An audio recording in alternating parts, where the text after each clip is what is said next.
पहले तो वरुण को लग रहा था कि ये उसका वहम है, पर सच में उसके पीछे ऐसी रूहें पड़ चुकी थी जो उसकी ज़िंदगी बर्बाद करने वाली थी। आखिरकार उसकी बहन ने भी बताया कि सच में उन्हें भी रात के वक्त में ऐसी शैडोज और ऐसी एंटिटीज़ दिखाई देती हैं जिसकी वजह से उनकी सांसें थमते थमते बची थी। तो दोस्तों, एक और ऐसे खौफनाक और भयानक इंसिडेंट के साथ लौट आए हैं जिस सुनने के बाद आप भी अगर रात के वक्त में इस कहानी को सुन रहे हैं तो आपके भी रोंगटे खड़े होने वाले हैं। चलो इस कहानी को स्टार्ट करते हैं। तो दोस्तों, आज का जो रियल इंसिडेंट है ये हमारे साथ बिहार के रहने वाले वरुण शेयर कर रहे हैं। और वरुण बताते हैं कि वो दिन उनके लिए इतने खौफनाक साबित हुए ना, जिन्हें आज तक वो अपने जहन से निकाल नहीं पाते हैं। कभी कभी रात के वक्त में उन्हें सपने वो चीज़ें जब दिखाई देती हैं तो उनका शरीर पसीने से तरबतर हो जाता है और उनकी हालत बहुत ही ज़्यादा ख़राब हो जाती है। तो चल इस कहानी को स्टार्ट करते हैं। तो दोस्तों, वरुण बताते हैं कि आज से 6 साल पहले की बात है। उनके बाजू में एक फैमिली रहा करती थी जिनमें एक आंटी, उनके हस्बैंड और उनका एक बेटा था। उनकी लाइफ बहुत ही नॉर्मल चल रही थी और हमारी भी सब कुछ सही ही चल रहा था कि अचानक जो बाजू वाली आंटी थी उनकी मानसिक स्थिति अचानक ही बिगड़ जाती है, जिसकी वजह से उनका काफ़ी इलाज चलता है। काफ़ी जगह दिखाने के बाद भी उनका इलाज नहीं हो पाता और वो मेंटली एक तरीके से मेंटल हो जाती है, यानी कि पागल हो जाती हैं। मेंटली डिस्टर्ब होने की वजह से उनकी हालत कभी भी बिगड़ जाती, यानी कि वो खाना पीना कभी भी छोड़ देती, पूरे तरीके से कभी कभी बिना कपड़ों के हो जाती। बहुत ही प्रॉब्लम झेल रही थी उनकी फैमिली। इसी दौरान अचानक वो जो अंकल थे बाजू वाले, उनकी डेथ हो जाती है हार्ट अटैक की वजह से।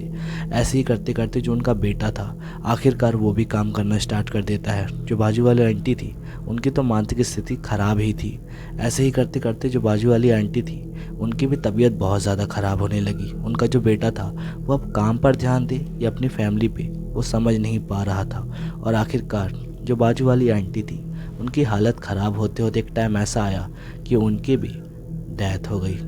अब जो उनका बेटा बचा था उसकी हालत भी बहुत अजीब सी रहती थी। मतलब वो भी ऐसा लगता था कि हल्का सा माइंड से डिस्टर्ब सा है, लोगों से सही तरीके से बात ना करना, बदतमीज़ी करना और बहुत ही अजीब बिहेवियर था उसका। यही सब कुछ चल रहा था। उनका जो बेटा था पहले तो काम वाम करता भी था, उसके बाद अचानक से उसने काम वाम छोड़ दिया। पता नहीं चोरी चकारी करता था, नशा करता था, क्या करता था। ऐसे ही उसकी लाइफ चल रही थी। ये सब करते हुए करीब 3 से 4 साल बीत गए थे।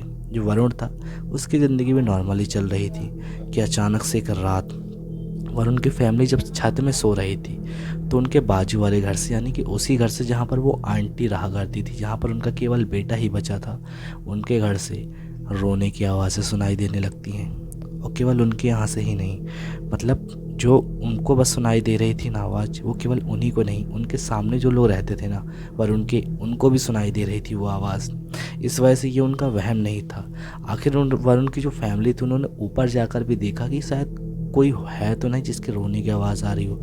और उनके घर में बाजू वाले की उस टाइम पे केवल वो जो लड़का था ना, उनका जो बेटा था, वही बस रहता था और वो भी घर पर नहीं था।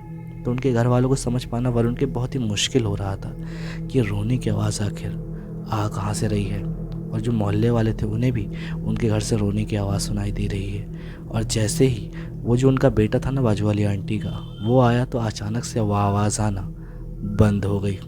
इसके बाद पूरे मोहल्ले वालों को समझ में नहीं आ रहा था कि ये आवाज़ आके उसके घर से आ कैसे रही थी। उसके बाद करीब 1 से 2 दिन तो बहुत नॉर्मली बीते, पर धीरे धीरे करके वरुण के साथ ऐसी ऐसी एक्टिविटी होना स्टार्ट हुई जिसके बारे में वरुण ने कभी अपने सपने में तक नहीं सोचा था।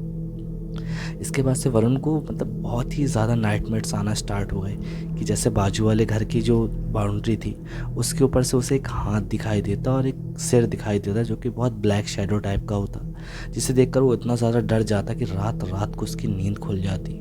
इसके बाद उसके साथ कई पैरानॉर्मल एक्टिविटीज़ स्टार्ट हुई जिसके बारे में उसने कभी सोचा तक नहीं था। जैसे नाइट के टाइम पे अगर वो बाथरूम करने के लिए उठता या फिर नाइट के टाइम पे अपने रूम से बाहर आता तो उसे शैडो दिखाई देती थी या फिर कोई एंटिटी या फिर कोई गोस्ट तरीके से होता था जो उसका पीछा करता था। उसे ऐसा महसूस होता था। धीरे धीरे करके वरुण की तबीयत बहुत ही ज़्यादा ख़राब हो गई। उसे ऐसा फील होता था कि जो बाजू वाली आंटी है ना, वो उसे दिखाई देना स्टार्ट हो गई है और वो उसका पीछा करती है। शुरू में उसने अपने घर वालों को नहीं बताया कि शायद घर वाले सोचेंगे कि वो जो रोने वोने की आवाज़ आई थी उस वजह से इससे वहम हो रहा है। तो काफ़ी टाइम तक तो वरुण ने इग्नोर किया, फैमिली को नहीं बताया।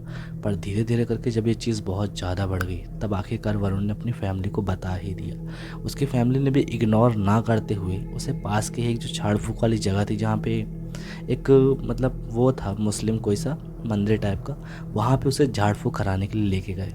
और आखिरकार जब वहाँ पहुँचे तो उन्हें कुछ ऐसा पता चला जिसके बारे में उसकी फैमिली और वरुण ने कभी सपने में भी नहीं सोचा था। वहाँ जब पहुँचे तो एक मौलवी साहब थे, उसके पास वरुण को लेके गए झाड़ फूक करवाने के लिए। और वहाँ पर जो मौलवी साहब ने बताया वो काफ़ी हैरान करने वाला था। मौलवी साहब बताते हैं कि तुम्हारे घर के आसपास कुछ रूहें हैं जो कि तुम्हारे बेटे के पीछे पड़ चुकी हैं और बहुत जल्द इसकी तबीयत बहुत ही ज़्यादा बिगड़ जाती और इसकी हालत ख़राब हो जाती, इसकी जान पे बनाती।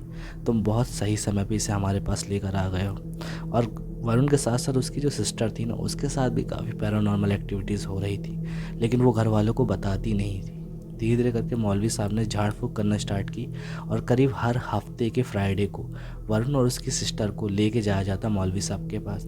आखिरकार झाड़ फूक करने के बाद, तावीज़ देने के बाद धीरे धीरे करके जो वरुण को और उसकी सिस्टर को जो शेडोज़ दिखाई देती थी, जो लोग अपने आसपास महसूस होते थे, वो महसूस होना बंद हो गए। पर वो जो दिन थे ना, वरुण के लिए और उसकी सिस्टर के लिए इतने खौफनाक साबित हुए जिससे आज तक वो लोग कभी भूल नहीं पाते हैं। तो दोस्तों, अगर आपको ये स्टोरी अच्छी लगी हो तो अपने दोस्तों के साथ शेयर करके वीडियो को लाइक कर लें और चैनल को सब्सक्राइब कर लें, क्योंकि डेली ही ऐसी स्टोरीज आती है जो हमारे साथ हमारे दोस्त शेयर करते हैं। तो मिलते हैं कि ऐसी स्टोरी के साथ, तब तक के लिए टाटा बाय बाय, जय श्री राम।